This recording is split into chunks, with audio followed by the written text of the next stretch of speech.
Era pandemi harus dijalani dengan beragam adaptasi untuk menghindari penyebaran virus COVID-19. Tak terkecuali di sektor perbankan, manajemen harus melakukan beberapa penyesuaian agar layanan perbankan bisa berjalan dengan tetap mematuhi protokol kesehatan. Misalnya di Bank Maybank Indonesia Tbk, yang sejak awal diberlakukan pembatasan sosial berskala besar atau PSBB, sudah menempuh beberapa langkah, termasuk membuat posko penanganan COVID-19.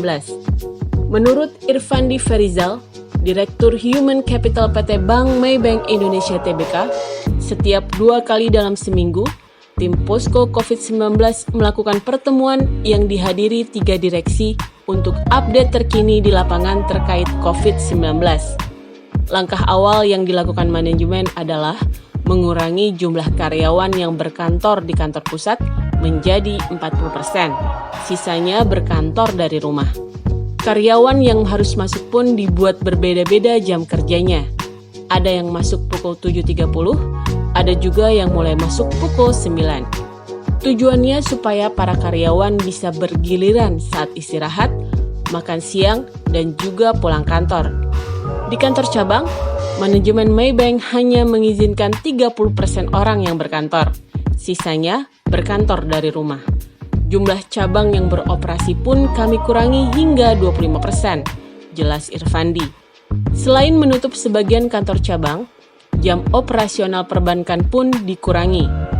Bank yang biasanya melayani jam 8 hingga 15.30, kini dimulai jam 8.30 hingga 15. Pengurangan kantor cabang yang buka ini juga menjadi strategi menghadapi pandemi. Kalau ada satu positif, satu kantor cabang tersebut kan harus menjalani isolasi. Jadi, bisa digantikan pekerjaannya oleh karyawan dari cabang yang tutup sementara, imbuh Irfandi. Untuk mengatasi karyawan yang positif COVID-19 bekerja di kantor pusat, manajemen sengaja menerapkan sistem pembagian kerja.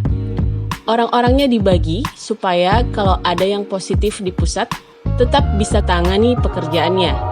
Seperti clearing itu harus ada orang setiap hari. Tapi kami bagi 2, sebagian di training center terlebih dahulu, jelas Irfandi.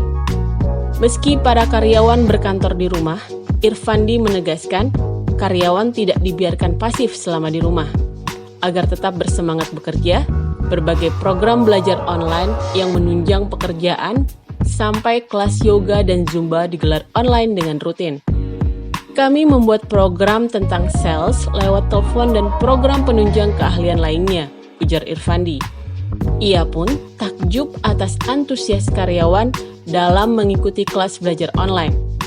Karena selama ini mereka sibuk di kantor, jadi ini malah menjadi kesempatan belajar terbuka lebar, imbuhnya. Sebagai komitmen untuk menjalankan protokol kesehatan 3M, memakai masker, menjaga jarak, mencuci tangan dengan sabun, dan juga aturan tambahan lainnya, para karyawan Maybank wajib membuat Maybank Pledge. Pertama, masker bukan opsi, namun kewajiban. Ayo pastikan jaga jarak, yakinkan selalu rajin cuci tangan, bawa bekal makanan dari rumah, antisipasi penularan, waspada. Nekat, ingat keluarga dan resiko ke masyarakat. Kampanyekan pola hidup sehat. Walau segala aturan dan kedisiplinan sudah dilakukan, Irfandi mengakui celah-celah penularan bisa terjadi. Jika ada karyawan yang positif COVID-19, setelah isolasi, menjalani pengobatan dan perawatan hingga dinyatakan sembuh oleh dokter, maka pihak manajemen akan meminta karyawan tetap di rumah dahulu selama 2 minggu, hingga dokter yang ditunjuk oleh perusahaan memastikan karyawan sudah benar-benar sembuh.